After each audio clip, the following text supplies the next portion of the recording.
Bonjour chers élèves. La leçon d'aujourd'hui porte sur la somme de vecteurs.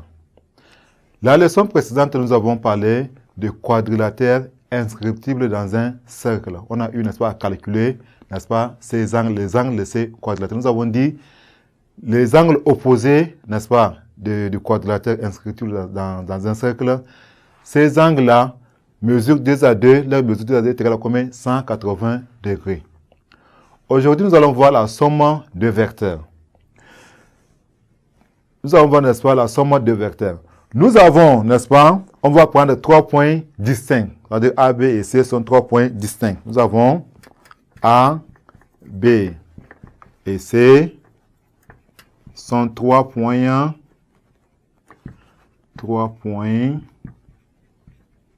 distincts.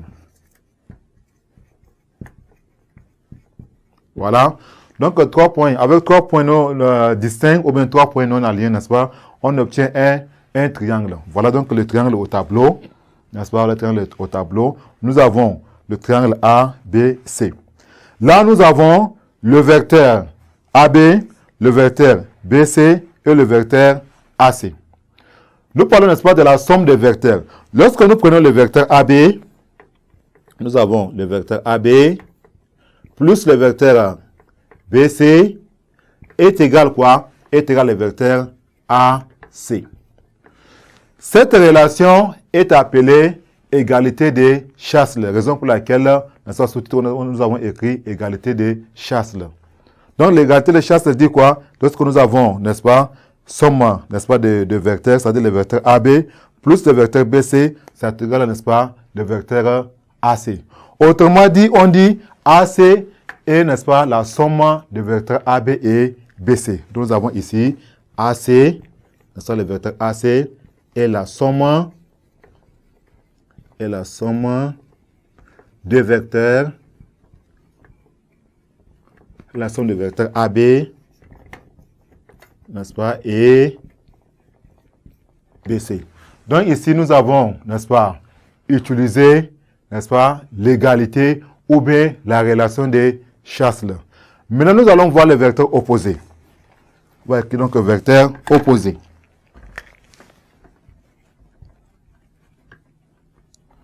Vecteur opposé. Voilà. Nous allons prendre 2 points A et B distincts. Nous avons ici A, n'est-ce pas, et B sont 2 points distincts. Sont 2 points distincts. Point. On va donc avoir ceci. Avec les 2 points, nous allons avoir ces vecteurs. Voilà. Donc les deux, on va prendre 2 segments, n'est-ce pas? Ces 2 segments vont avoir, n'est-ce pas, la même mesure. Hein? On va prendre la même mesure. Voilà. Nous avons ici, ça c'est un vecteur, ça c'est un autre vecteur. Nous avons ici, ça c'est le vecteur AB, et là, c'est le vecteur BA. Donc la lecture d'un vecteur se fait, n'est-ce pas, ou bien se fait selon l'orientation du vecteur. Nous avons ici AB, n'est-ce pas, AB, la flèche va de A vers B. Donc on lit ça le vecteur AB. Maintenant, le deuxième vecteur, n'est-ce pas, la flèche va de B vers A, donc c'est le vecteur BA. On dit que, n'est-ce pas, on dit que les vecteurs AB et BA sont, n'est-ce pas, opposés, ou des vecteurs opposés. On a ici le vecteur AB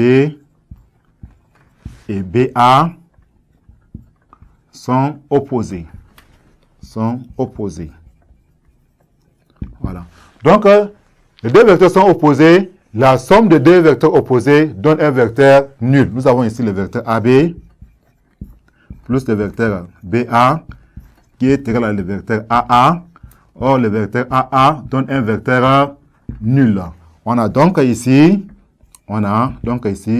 le vecteur AB est égal à moins le vecteur BA.